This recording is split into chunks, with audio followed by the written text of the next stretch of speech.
Welcome into episode 329 of the Skate Podcast. I am Brian D. Fleece, joined by Bridget Prue and Scott McLaughlin. It's been a very busy day uh, as it pertains to the NHL with free agency. And of course, in New England, across the sports landscape, the Celtics are up for sale.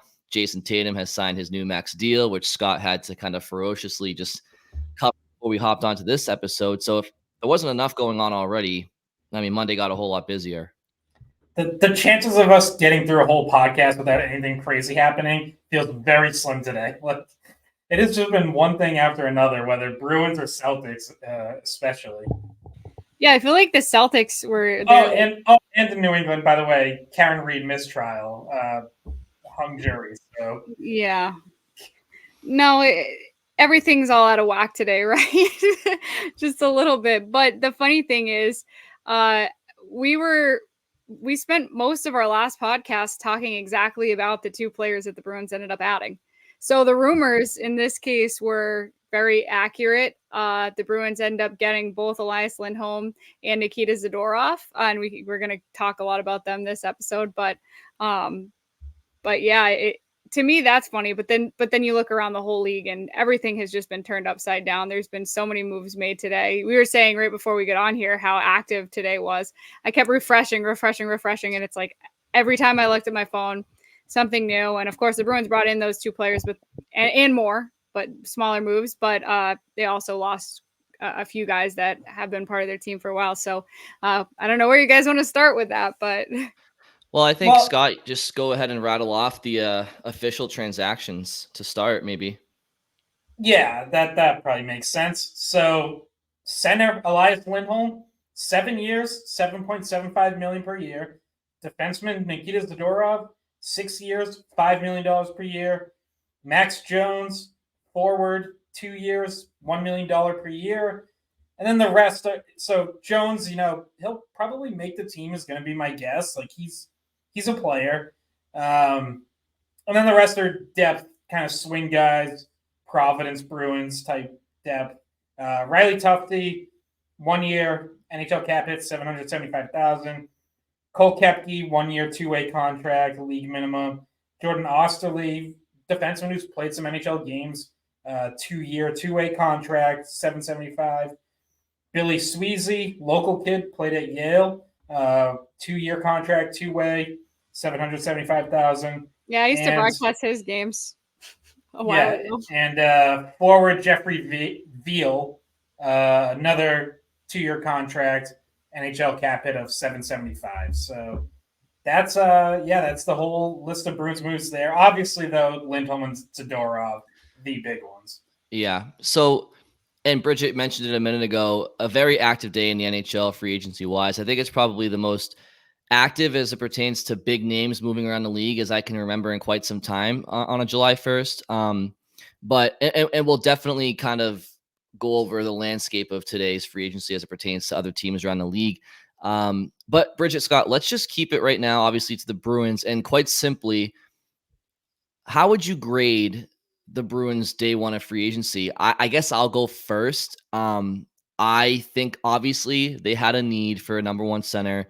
They went out there and they got it. I think obviously the nature of free agency is that you're going to overpay, right? On both term and value. It's the way that it goes. And when you're in a situation the Bruins were in, where you had, two top two centers for almost 2 decades, you didn't have that replaceable via prospects in the system. They had to go out and acquire it via free agency when they got the cap space, which was not last year, it was this year. So they got Lindholm, and Zadorov, I think, absolutely adds a big time physical presence on your blue line, changes in a way the culture of that blue line and how teams go up against it. I mean, Charlie McAvoy is now your second or third most physical defenseman, which is really really impressive.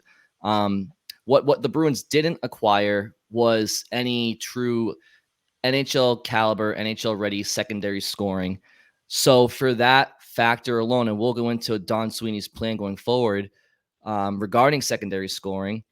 But because of that, I'm going to give the Bruins a solid B. I'm inclined to go B plus, but I'm just going to go with a solid B. And And I think that's totally good. Like that's not a bad grade at all. I'm glad with the moves that they did do. I was on record late last week saying that I thought the Bruins were going to acquire Elias Lindholm, Nikita Zadorov, and Anthony Duclair. They didn't get that secondary scoring option for, relatively affordable money. So I'm going to give them a B. How about you guys? How do you feel after day one of free agency? Yeah, I'm going to go C plus because they didn't get a scoring wing.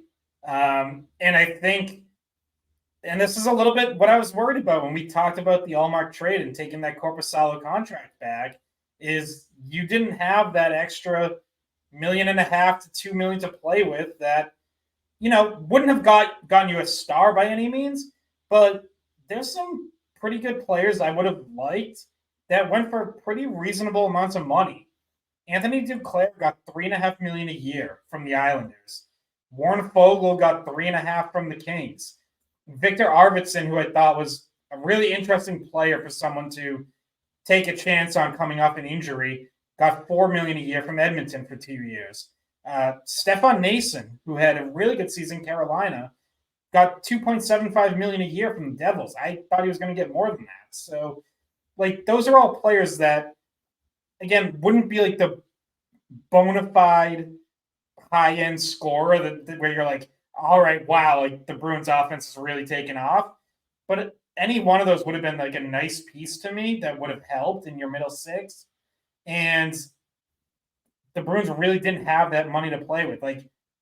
Right now, after the Monday's done, they're listed at around $11 million in cap space remaining, but we know 7.5, 8 of that is going to Swayman. So you're talking maybe $3 million left over. You like to leave a little in reserve so you're not right up against the cap. So, maybe it's 2.5. Without Korpisalo, that could maybe be 4.5.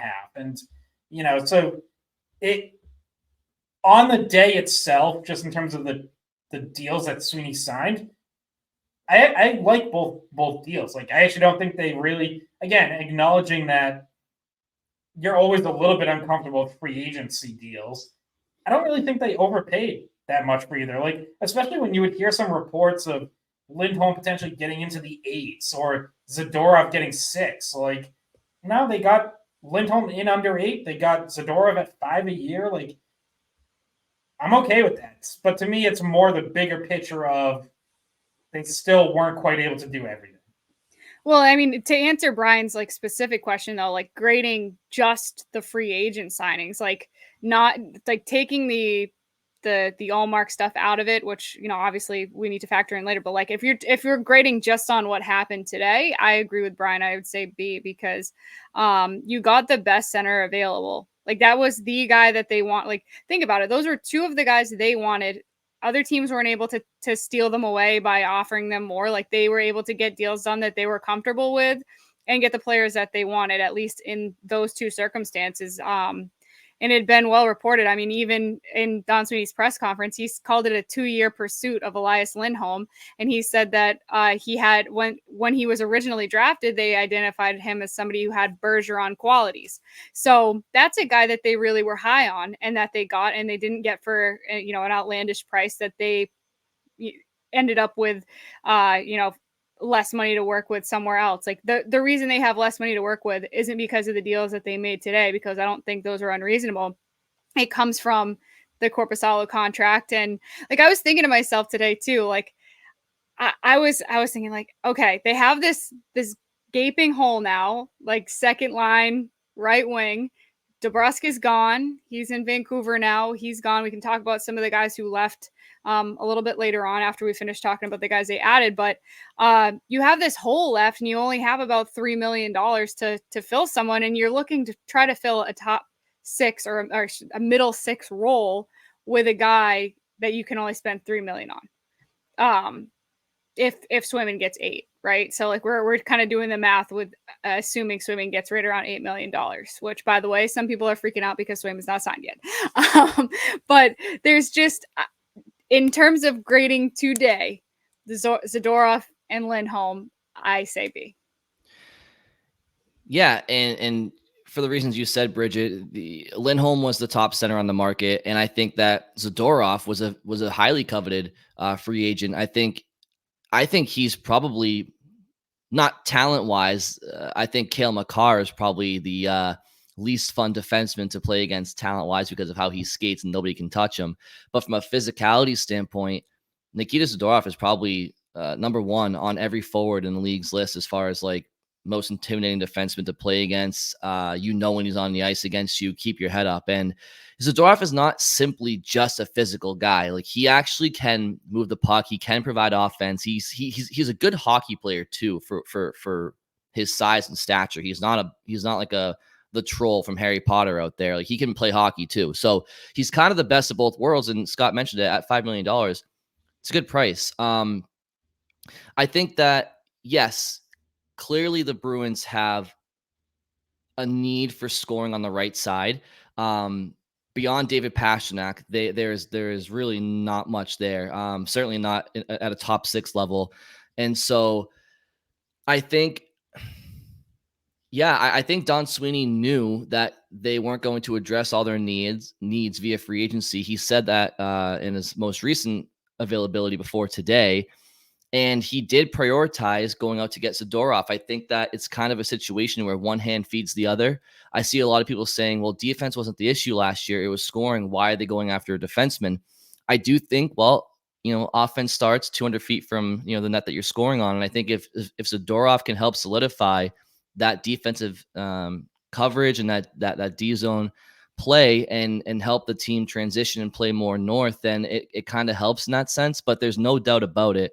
The Bruins on paper, personnel wise, are lacking that secondary scoring. And I think Don Sweeney and Scott, you can probably give us a little more insight to it. Talked about that because you asked him specifically, like you said to him, you asked him. So I'll throw it to you because I think this is a good chance to go over this. It's a talking point most people are wondering, and Don Sweeney gave Scott and others there insight into why he did prioritize Zadorov over secondary scoring and what their plans could be. Yeah, and what he said is basically that he believes in having a strong defense as the foundation of a team, and that is not new. That's how he has always approached it. It's why, if you think back to past seasons when we were like, they have 9 defensemen under NHL contracts, they got to trade one of them, and he goes into the season without trading one of them, and it's because he knows there's always injuries. He knows more often than not he's been looking for defensemen in season at the deadline. They've needed depth in the playoffs. And so he also, earlier than that, in his press conference on Monday afternoon, made sure to make a comment that, like, no team is a finished product in July or even in October. And that's true. And I wonder if part of the calculation here is like, okay, we're going to sign Zadorov because we think a player like that would be harder to find in season pre-trade deadline if we needed a player like that. Whereas that second or third line winger, there's usually at least a few of those who do get moved every year in season. And now, you're going to go into the season. If you end up in a situation where you don't have to use long-term injury reserve, you'll accrue cap space. You'll be able to fit that kind of player in. The fact that you got back into the first round this year to add a prospect, and now you're in a spot where you have your next several first-round picks. They have not been traded away. Maybe you could use one of them in a deal. I do think maybe part of the calculus was, we're going to get Zadorov because we can get that player now, and we like him, and we think we could use someone like that. And yeah, we probably could use that second line winger too, but we're okay riding it out for now, giving some guys a chance to either move up in the lineup or crack the NHL for the first time. And if we need to address that in season, we think that might be easier to do. And I would also just like to add, because I forgot to mention this a minute ago, but for anybody who's listening who isn't enamored with the dollar value that Elias Lindholm or Nikita Zadorov signed for, which look, that's totally up to the individual. You can criticize, the 7.5 to Lindholm for 7 years. You can criticize the 5 to Zadorov for 6 years, which, I think obviously, like Scott said, I think the 5 for Zadorov is actually less than what most people thought he was going to get. So that's a good deal. That's a good value in my opinion. But let's just say that you were totally uncomfortable with both their numbers. The salary cap went up $4 million this year from last year, and it's going to go up again another $4 million projected for the next NHL season in 25-26. So you're looking at a salary cap that's going up to $92 million and change projected next year, and I think that's only going to continue to increase. So the reason I bring that up is that what you're signing these guys for now isn't going, and it's money against the cap right now isn't what it's going to be against the cap in next year and years to come. I think. So I wouldn't get too caught up in that because the salary cap is going to increase. And as you see every single year, like contracts get moved. Players that have no movement clauses, sometimes they'll waive them. Sometimes they don't have those clauses and they just get traded. So, I don't look at it like you're stuck with Lindholm for 7 years because chances are maybe he gets traded in 2, 3, 4 years or you keep him, but he's your third center in that time, and maybe their first round pick this year. I'm blanking on his last name. Dean what? Letourneau.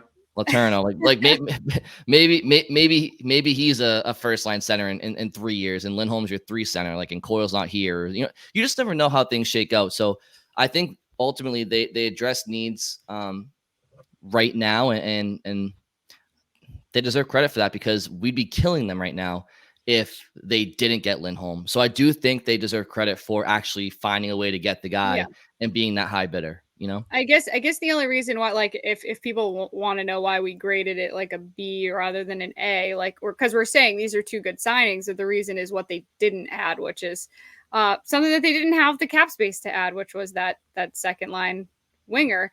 There were points in today where I was wondering whether or not they would even maybe this is just because I heard what people were saying about Korpisalo in Ottawa, but I was like, maybe they'll just buy him out today and have space to do something else. But I think they're actually pretty high on Korpisalo. So I think that they actually legitimately think of him as an asset to the team, think that they can get him back on track because that's where some of the money is going.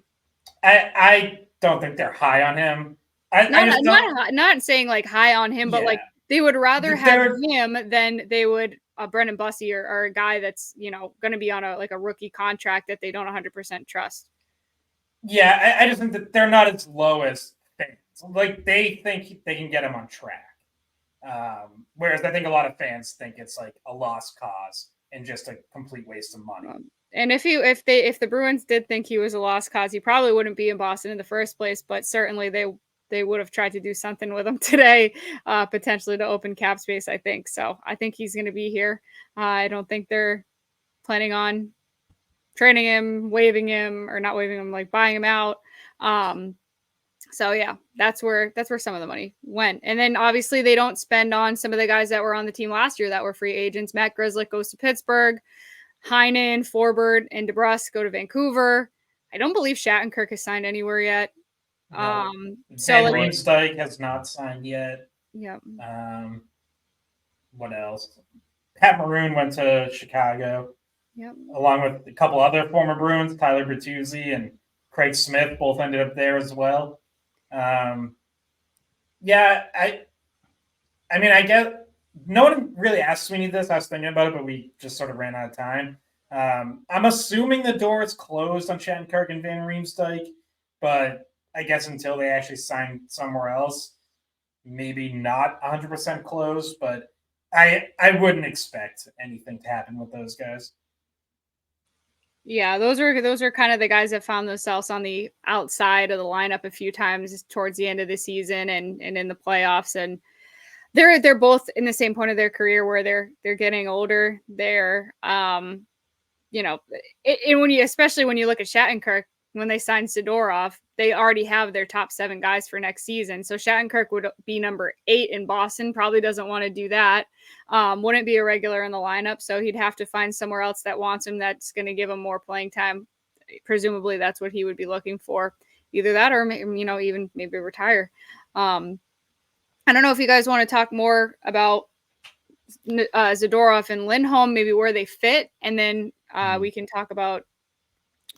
I do want to talk about DeBrusk eventually because I don't think Boston was offering him the deal that he got. Like hitting the open market for him, he got quite a bit of money. Yeah, I also saw him talking to the guys on TSN, or maybe I think it was Sportsnet actually, and he didn't sound like somebody who was maybe trying to stay in Boston either. I think he had an agenda to head back west and closer to home. But yeah, we'll definitely get to DeBrusk for sure. So to your point, Bridget, after Don Sweeney spoke to Scott and the rest of the media, I did try to kind of, just for my own eyes, put together like a little bit of a way too early, but not really because of the moves they had today, like a little like an opening night type situation based on. By the way, I'll also be posting something along these lines for Tuesday morning, whatever day of the week it is. It feels like we just had like 4 days jammed into one. So. So as it stands right now on paper, the Bruins last year, they were 2 top 6 guys short. Right now they're 1. So they're still a top 6 guys short, right wing, obviously. And it sounds like Don Sweeney set up an open invitation, an open challenge for Fabian Lysell and George Merkulov to try to grab one of those spots. And I would say Matt Patra, but I think that they're going to try to have him as a third line pivot to start the year. But I could see him being a top 6 wing, with Coyle and Marchand or something. But I'll just read off some potential lines based on an educated guess off of Don Sweeney's himself's comments. So you're looking at Zacha with Lindholm and Pastrnak, Marchand, Coyle, and I just said, Fabian Lysell with a bunch of question marks. Again, that's based off of Don Sweeney. And the fact that they don't have any money to bring in a top 6 forward. And then I have it's wide. It could be one of us. It's wide open. It could be one of us. Anyone can challenge for it. Open tryouts. It's going to be like an invincible situation. Scott never rules himself out. Let me just put it that way. I mean, Don might be heading over to Hockey Town to see if there's any men's leagues guys impressing him at 10 o'clock at night. So again, just to reiterate, so Zacha, Lindholm, Pastrnak, Marchand, Coyle, Lysell, maybe Merkulov, whatever, but let's just say Lysell. Frederick, Patra, Geeky, Beecher, Kastelik, Brazeau, and then Max Jones, the extra forward. And then on defense, again, based off of Don Sweeney saying he might want to try Zadorov with McAvoy, Zadorov and McAvoy, Lindholm, Carlo, Lohrei, Peak, and then Wotherspoon as your 7th D, Swayman, and net. I mean, clearly there is still a need for a true top 6 forward. But as far as the blue line goes, guys, like, there's not many decors in the NHL I'd prefer over this one, based on size, versatility, and just, unique attributes. I mean, McAvoy is the all-around guy. Lindholm, obviously, we know what he's capable of. Carlo is the true shutdown guy on that second pair. Lohrei, the sky's the limit offensively as far as defenseman goes. I mean, obviously not probably Makar or Quinn Hughes level, but pretty good. And then, Peak, Zadorov, and Wotherspoon, just like, I really like that. And then in Swayman and goal, it's tough to go wrong there too. Yeah, on defense, like, if you figure the right side, we know what order that's in. McAvoy 1, Carlo 2, Peak 3. On the left side, I kind of feel like you can like mix and match and try different stuff. And I could sort of see like any combination of those guys working between Zadorov, Lohrei, Lindholm, like who goes where. Because even, like I saw some people line it up as like load up Lindholm, McAvoy, and then put Zadorov and Carlo. And some responses on Twitter that I saw were like not enough mobility. And I think maybe some people are underestimating that Nikita Zadorov is like a pretty good skater. Like, he actually is pretty mobile. He can break pucks out with his skating. He can get involved in transition. So like that is not the same as like trying forward and Carlo together. Like, yeah. For anyone who thinks that Zadorov is like a forward clone, no, like they are not the same player. Not even close. Forbert was actually, even though he's big, very passive. Like, he was not an aggressive, like gritty personality at all. He was a good shot blocker, but like personality wise, I think you probably, these are two guys that are very different from each other and style of play as well. And there's a reason why Zadorov is here and getting paid, and Forbert's not, because he's, first of all, and he's younger. He's 29. My thought after listening to some of Don Sweeney's comments today, right when 5 o'clock came around to talk about some of the free agent moves, was that he's pretty tempted to throw him up there with McAvoy. Like that might be where he envisioned him, which obviously it's not Don Sweeney's call. That's a Montgomery decision. Montgomery is the one who gets to tinker with the day-to-day lineup. But I think that he kind of saw Zadorov and McAvoy being this like heavy yet like a formidable top pair that has some nastiness to it, and probably frees up McAvoy to go up on offense and has a decent breakout. And I want to see it. I mean, obviously they're going to try every combination under the sun because that's what Montgomery likes to do. But I wouldn't be surprised if we see a lot of Zadorov McAvoy early in the season or even like preseason, just to try to gauge the chemistry there, to try to see what it looks like, because it's something they've never seen before. I think there's a lot of interest in that. Yeah, and just to kind of back up the point that Zadorov is not a Derek Forbort, 2.0. I mean, quite honestly, guys, they are not even close to the same player. They're just, I'm not saying Zadorov is, Brian Leach. I'm just saying they're just not the same player. They're totally different. But in 13 playoff games with Vancouver this past year, Zadorov had 4 goals, 4 assists for 8 points. I mean, there's no disrespect. There's no world that Derek Forbort's putting up 8 points in 13 playoff games. How dare you disrespect Orbort? I'm just saying. Wait, did you say Scorbert? I said but yeah, score. Now, obviously, Zadorov is not somebody who scores at that clip in the regular season. I'm just illustrating that, the guy, he's more than just a big body that has open ice hits. Like, to Scott's point, he is mobile. He can transition the puck, and he does fight and stick up for teammates. And so I just think, he's a really good addition to the blue line. There's no other way to say it. And Scott, like you mentioned a few minutes ago, you can get that top 6 guy to trade deadline 100%. If the Bruins were one of the best teams in the league last year, record wise, without a true number 1 center and still needing a top 6 winger, they can definitely get to the trade deadline this year with what they have, and then get an added player if they need to. Yeah, on Zadorov, since we've been, I think, overwhelmingly positive about him, I will say the knocks on his game are he tends to make some bad decisions. He can chase some hits and get himself out of position at times, and he does take a lot of penalties, and not just like tough guys sticking up for teammates penalties, but like defending with his stick or roughing or stuff like that. Like, so, that's probably there are some negatives in his game, and it probably starts there. I know Sweeney today sort of acknowledged that and said he's cleaned some of that up and he's learned, how to defend better at the NHL level. So I guess we'll see, but there's going to be some frustrating play. There's going to be at least a couple times this year where he takes himself out of position or makes a bad pass, and you're going to shake your head. But I do think it'll mostly be positive. Scott, you're crazy. You are crazy. He is the perfect player. In fact, I would go as far to say, if I was power ranking Nikitas from the Atlantic Division, I would go Zadorov and then Kucherov in that order. So yeah, I think you're all right. How much have you had to drink today, Brian? I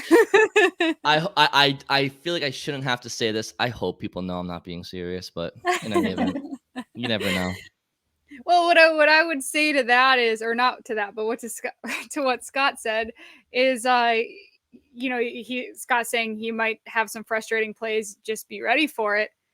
Who the lineup hole in the roster that he's plugging it was, Matt Grzelcyk, and I know how frustrating people Matt Grzelcyk's game was to some people, and the anger that he caused, and we had texts and calls into Sunday Skate all the time about Grzelcyk messed up this or that, and now is Zadorov an improvement on Grzelcyk? I think people will find that he is, because he's not as small. That was a huge knock on Grzelcyk. He's not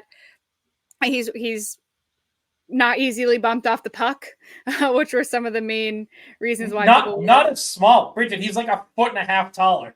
I know. What do you? They're both. I'm right too. Like, yes, they're not the same size. They're not the same style player at all.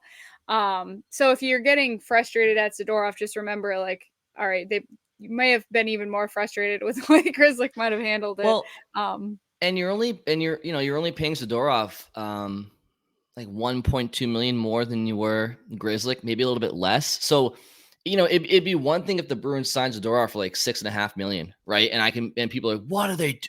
I mean, $5 million's like, that's not bad. That really isn't bad. So, that's the going rate for like a number 4 defenseman, which is what he is on your team. Like McAvoy, Lindholm, Carlo, Pence calls Zadorov your 4th. Like, there you go. Mm-hmm. Yeah. And by the way, Mason Lohrei might jump into that group and pick off a couple of those guys. Yeah, and just to like tie a little bow onto the Grzelcyk thing, he signed with the Penguins today for $2.75 million, just a 1-year contract. So he's getting paid bottom pair defenseman money with Pittsburgh. Reunited with his college coach David Quinn, who's now an assistant in Pittsburgh. Now Pittsburgh, and great for Matt for getting that contract. Obviously, A+ quality person. Criticism had nothing to do with him as a person ever. But you look at Pittsburgh, where he went, and they traded Riley Smith to the Rangers. Obviously, Gensel goes to Carolina last year, then Tampa Bay. There are rumors of him maybe signing back with Pittsburgh. So I guess what I'm trying to say is, if you look at their blue line and you look at their forward core, I guess that equals a team. And you're Sidney Crosby. What are you thinking? Are you trying to stick around this year? Could that shoe drop as well? Because Pittsburgh and Anaheim, I believe, were like 2 teams to be very inactive at the trade deadline, virtually very inactive at all as far as acquisitions go. Free agency, yeah. Trade deadline. They were Pittsburgh was a seller. They were actively selling. free agency. I apologize. Yes. Well, and Pittsburgh also, speaking of like taking on bad contracts, like they took on Kevin Hayes in a salary dump from St. Louis, who listen, like Kevin Hayes as a person, obviously, local guy here, but isn't bringing a whole heck of a lot to the table anymore. Like, maybe passable as a 3rd-line center, but yeah, that team's kind of sort of all over the place. Like, it doesn't really seem like they have much of a direction. And getting towards the end of Crosby, Malkin, Letang's careers, like I don't really know what they're doing or like what the plan is. All right, trade deadline. We'll wait for the Bruins to trade Elias Lindholm, who they just got, for Sidney Crosby, and I would be happy as can be, because when I was a kid, I was Brad Marchand's gonna be line mates with Crosby at the Four Nations face off, and then just kidnap him and keep him in Boston. Yep, not letting him go. So along with Matt Grzelcyk, one of the other, quote unquote black sheeps as far as Bruins fans went over the last handfuls of years was Jake DeBrusk. And I think maybe now we can discuss his contract going over to Vancouver. He signs for, was it 7 years at $5.5? Yeah. Yep. I've been saying for months since the season ended, like when it came down to DeBrusk, like 5.5 was actually a number that I had mentioned specifically, saying like that number, I'm a-okay with if he wants to re-sign at 5.5. I never really thought about term necessarily. I was just thinking about the dollar value, but I have to imagine the Bruins probably offered something in that range, but I guess we'll never know. But I think he was looking for a change of scenery, and like I said earlier, I think he was trying to go back home a little bit and just get a new lease on life a bit. I'd be surprised if they offered him 7 years though, like term. I'd be surprised. I don't know how you feel, Scott. Like, that just was longer than I was expecting. I was kind of imagining like a 5 year, 5.5. but he ends up in Vancouver for, that's going to be a good chunk of the rest of his career. Yeah, I know DeBrusk said he wanted to stay, and on breakup day he said he thought a deal was already going to be done by then. But I do, just kind of based on things I heard, like I do kind of actually lean towards Sweeney on this one, where he, when we asked him about it, and he said like, well, it kind of takes two sides to get a deal done, and it's Jake's right to go to free agency if he wants. I think DeBrusk did want to go to free agency. I think he wants to see what was out there, and I think he did probably want to change the scenery. So, good for him. He goes back to Western Canada. He's from Edmonton, so closer to home now. Probably little. I mean, look, Vancouver comes with its own pressures. Like we know that's also a crazy hockey market, but just something different than here, where it felt like sometimes for good reason, sometimes not. Like he was just always under a microscope, always coming under fire. Yeah, I think unless the Bruins have kind of blew him away and with term and money, yeah, he probably was gonna look and see what else was out there, and if he found a deal out west somewhere that he liked, I think he was gonna take it. So I do agree with some of what you're saying, Scott, but I also think that Don Sweeney knew he was going to prioritize other things first. Like we saw that today. Like he didn't just go out and sign a replacement winger for DeBrusk. Like he prioritized Zadorov as a tough defenseman, and he prioritized the center. In Elias Lindholm, I think it was always his intention to prioritize a top line center. And just kind of for DeBrusk, that meant he would have had to wait around and see, did they have enough cap space to fit him in, or was he the next priority, or what have you. But I think Sweeney, it's just a weird match, like in that situation, to try to get them on the same page, because if Sweeney wanted to be more flexible and not sign DeBrusk right away, like not sign him before free agency started, he wouldn't have known what he had, and if he could have fit him in and also gotten the center that he wanted. So I think that both of them had reasons why they let it go as long as they did. And I don't think necessarily DeBrusk wanted to leave Boston. I think he likes his teammates. I even talked to his dad once this year, and he mentioned how much he liked it and how he wanted to be here longer. So I don't think he had any intentions of always leaving. I think that once the situation became clear that, the priorities might have been different for Sweeney and they might not have been on the same page about a number or a term, it's always tempting too. Maybe you get to free agency and you don't have a better offer and you do sign back with Boston. But that better offer was clearly out there, because that was a very long-term deal, 7 years, 5.5. That's a comfortable deal to make if you're Jake DeBrusk. Yeah, no, good for the player. Good for the player. It seems like, again, based on Don Sweeney's comments, I think the Bruins are pretty much done shopping for wingers. I think, Jeff Skinner still needs to find a home after being bought out. We talked about him last episode. There's a couple others out there, Vlad Tarasenko and Adam Henrique, and some others that, as of recording at 6:30 on Monday night, I think are still out there. Martin Necas is still a Carolina Hurricane, again, as of right now.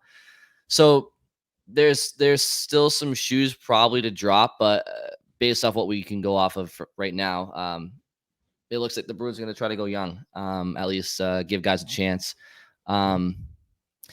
Quickly, around the rest of the league, we should note that Brett Pesce has gone from Carolina to New Jersey, along with who else is the Devils at on the blue line? Why am I blanking on who it was? But they were in on Jonathan Marchessault, and they didn't get him. He ended up going to Nashville.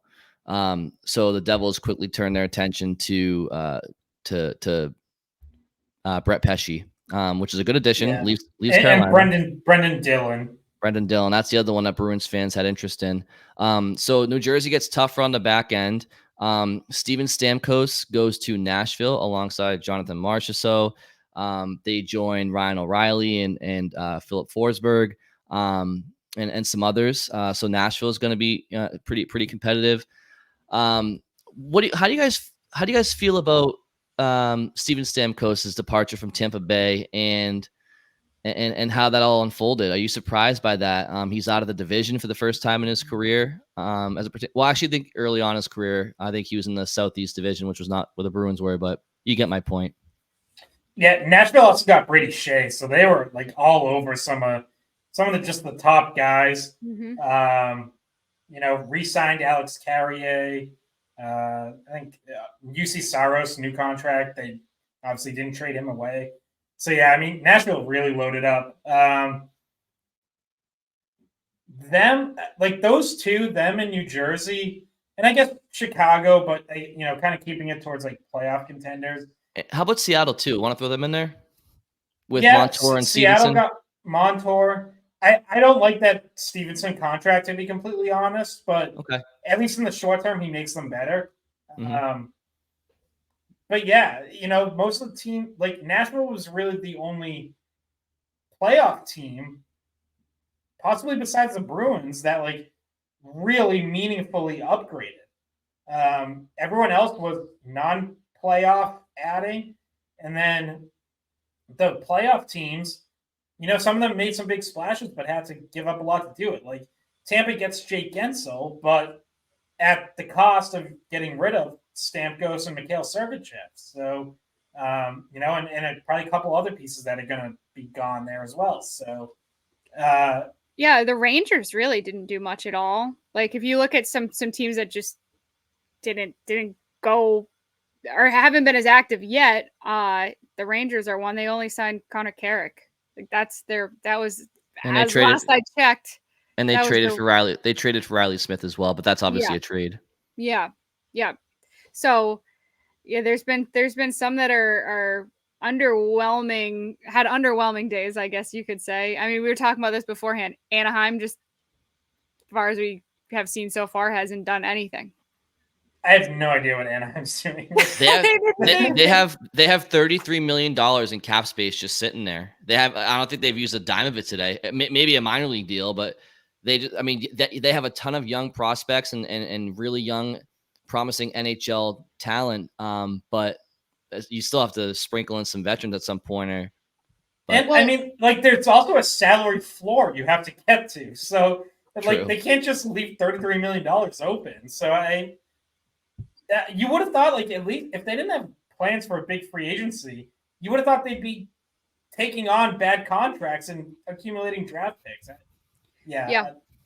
We don't really care what Anaheim's doing, but like I am kind of fascinated by the whole thing. But like San Jose too, like San Jose signed Toffoli, but that was like their move. Like they're at the bottom too. Like Chicago was right there with them this year at the bottom. But what did they do? They made moves today that pretty much ensures they're not going to be at the bottom. Like they're not going to be a bottom 5 team next year based on the moves that they made. Taylor Hall presumably will be healthy again. Bedard, Bertuzzi, like these were moves that make them.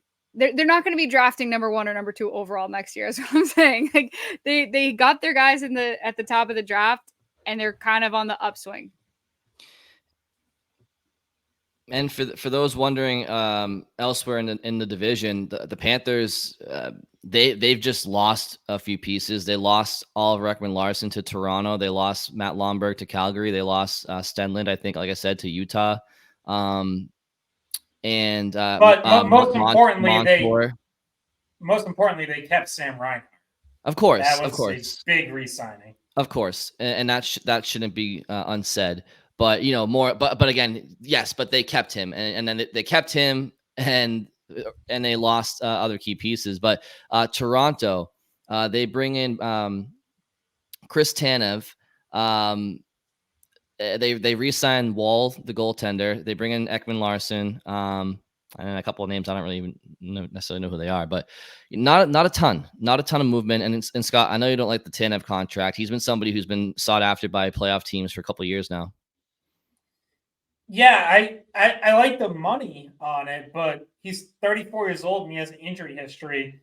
and they signed him for 6 years with a full no trade clause. So I don't think that's going to age very well. But in the short term, I like what he does for their team. But yeah, I mean, to your point, like I think they probably needed a little more than that. It feels like Toronto just cycles through like, let's try a different physical defense first defenseman. And, obviously they're hoping that by spending a little bigger on Tanev, they've actually found a real answer there so they don't have to constantly be going after the Ilya Lyubushkins and Joel Edmondsons of the world. So I get it from that sense, but I don't think that's going to be a great contract as it ages, though.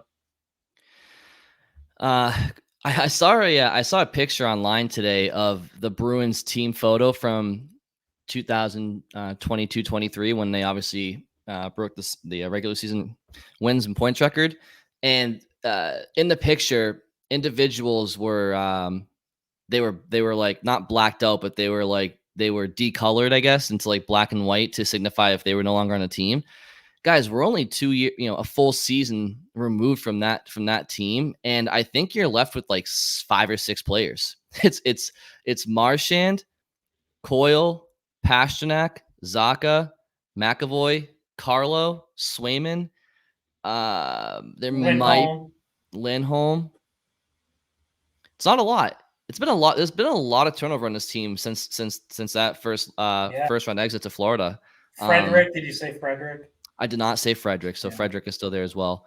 I don't know. Sometimes in the moment, you just don't realize how much movement is happening, and then you just, like that was what, like 14 months, maybe like 15 months ago that team lost.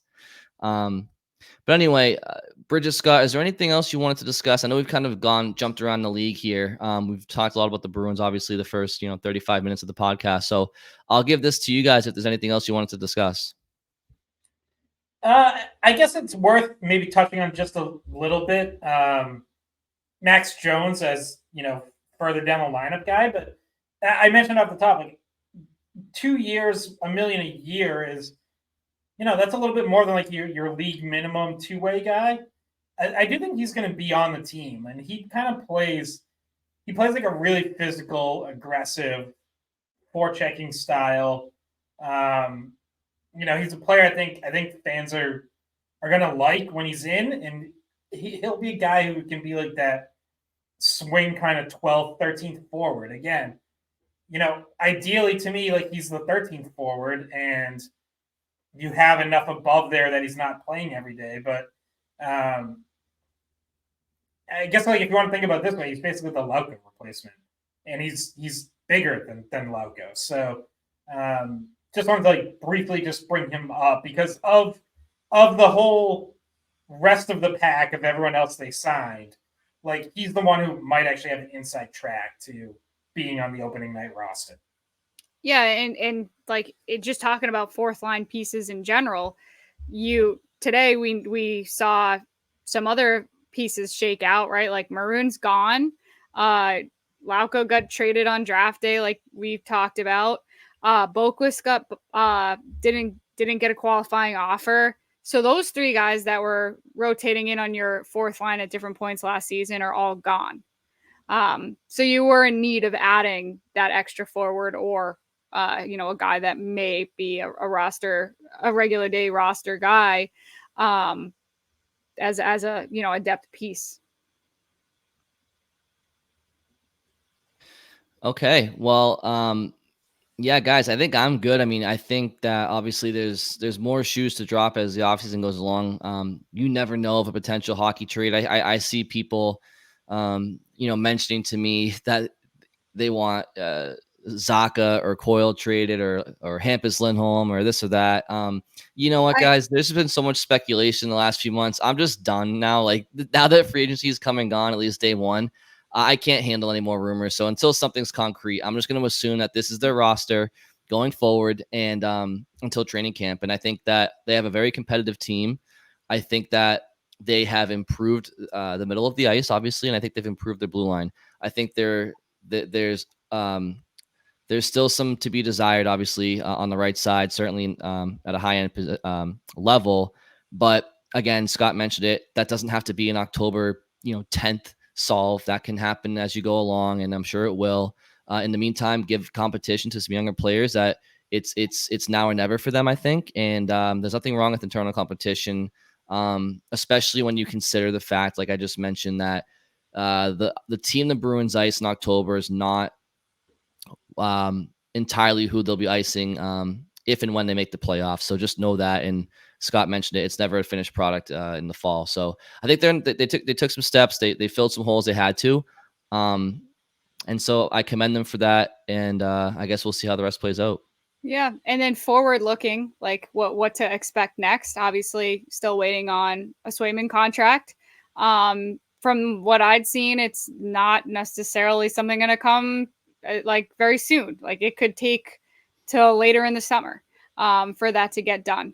So that's not necessarily something that's like immediately around the corner that could cause some people to get a little bit anxious about it, because you trade away one goalie option and your other goalie option isn't signed yet. That's obviously a cause for some anxiety, because if you mess that up, then where are you? Right? That's not great.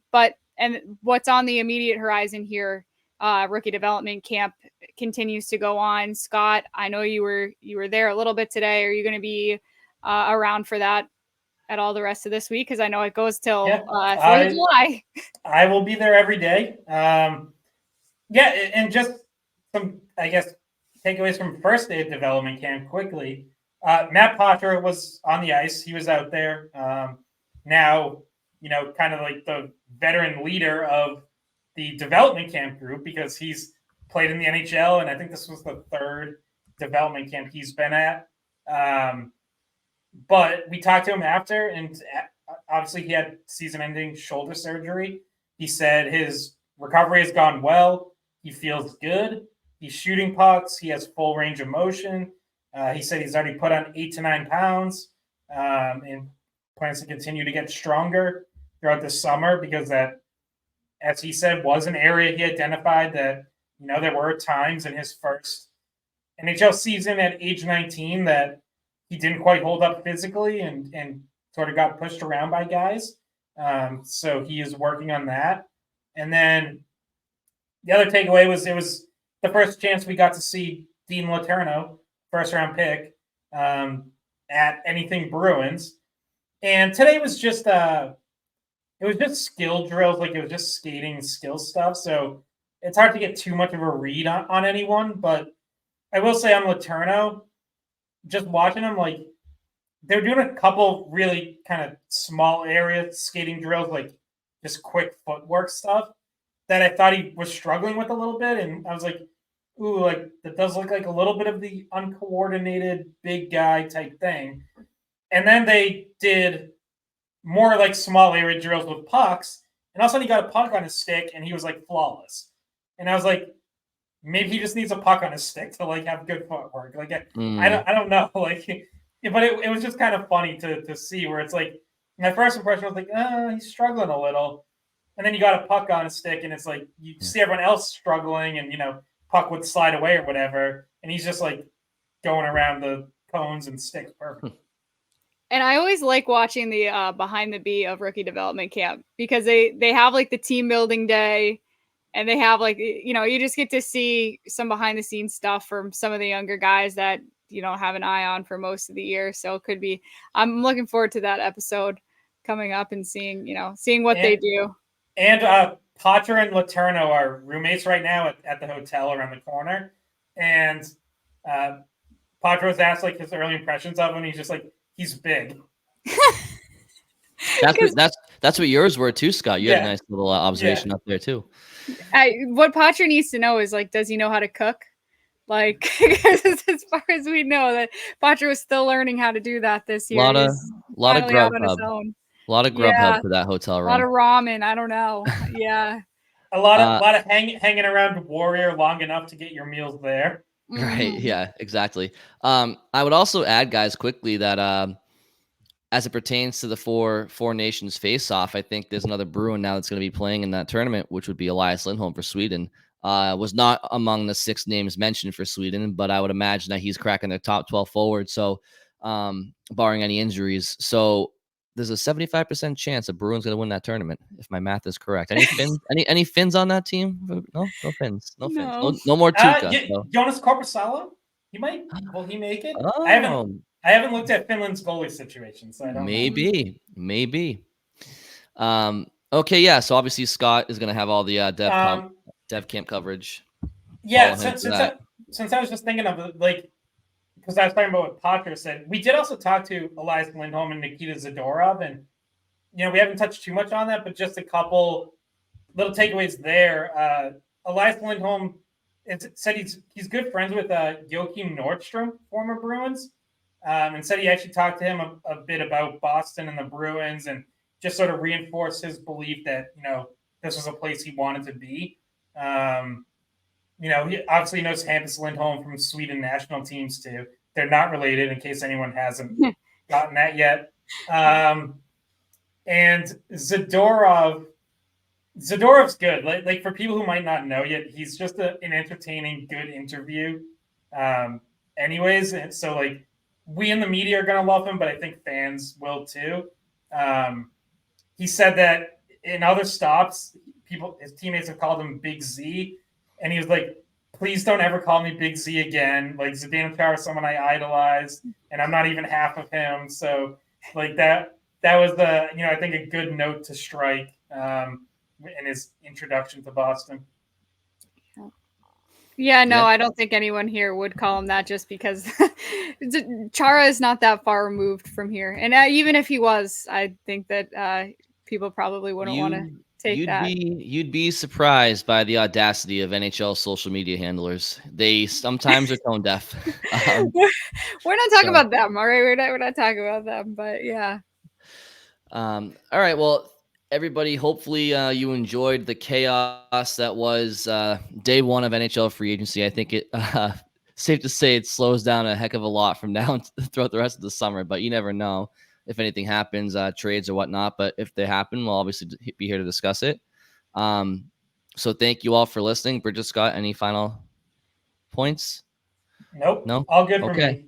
All right. Thank you all for listening. Have a wonderful holiday week, and we'll talk to you very soon.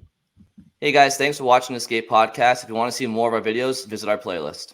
Not in front of a screen? You can listen to us on Spotify, Apple Podcasts, or wherever you get your podcasts. Don't forget to follow us on social media. And if you enjoyed this video, please don't forget to give us a thumbs up, subscribe to our channel, and leave a comment.